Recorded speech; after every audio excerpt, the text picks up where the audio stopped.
ఎందుకని వాళ్ళైతే బీజేపీని ఎదిరిస్తారు, ఇక్కడ వాళ్ళకైతే చెప్పినా మళ్ళీ వినరేమో మనకి అన్నటువంటి కొన్ని ప్రాంతాలు దాదాపు 7 జిల్లాలు వాళ్ళ చేతికి అప్పచెప్పేసింది పూర్తిగా. హిందువులు ఆ ప్రాంతాల నుంచి వలస వెళ్ళిపోయారు.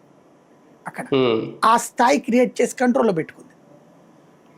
ఆ ఇంపాక్ట్ తర్వాత జరిగిన అసెంబ్లీ ఎన్నికల్లో అధికారంలోకి వస్తుంది అనుకున్న భారతీయ జనతా పార్టీ 77 దగ్గర ఆగిపోయింది. మమతా బెనర్జీ 2/3 మెజార్టీ మళ్ళీ గెలుచుకుంది, 200 దాటుకుంది, 210 220 గెలుచుకుంది. ఇప్పుడు మమతా బెనర్జీకి ఈ దఫా కొంత థ్రెట్ ఎక్కువ ఇవ్వగలిగింది బీజేపీ. ఎందుకంటే మమతకి గత కొన్నాళ్ళ నుంచి కూడా కంట్రోల్ ఆవిడ చేతిలో లేదు. అభిషేక్ బెనర్జీ అని వాళ్ళ మేనల్లుడు చూసుకుంటున్నాడు యాక్టివిటీస్.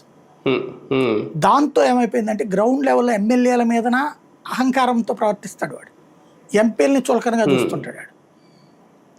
దాంతోపాటు మమతా బెనర్జీ దగ్గర వీళ్ళకి యాక్సెస్ లేదు. మమతా బెనర్జీ ఎడమెంట్ క్యారెక్టర్, తను మళ్ళీ శాశ్వతంగా తనే ముఖ్యమంత్రి, అవసరమైతే ప్రధానమంత్రి అయిపోవాలన్నటువంటి ఫీలింగ్లో ఉన్నది.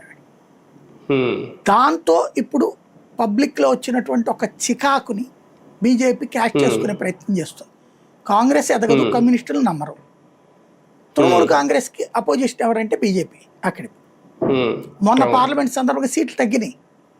ఇప్పుడు అక్కడ యాంటీ ఎస్టాబ్లిష్మెంట్ ఎక్కువ ఉందని మమతా బెనర్జీకి వీళ్ళు నమ్ముతున్నారు బీజేపీ వాళ్ళు.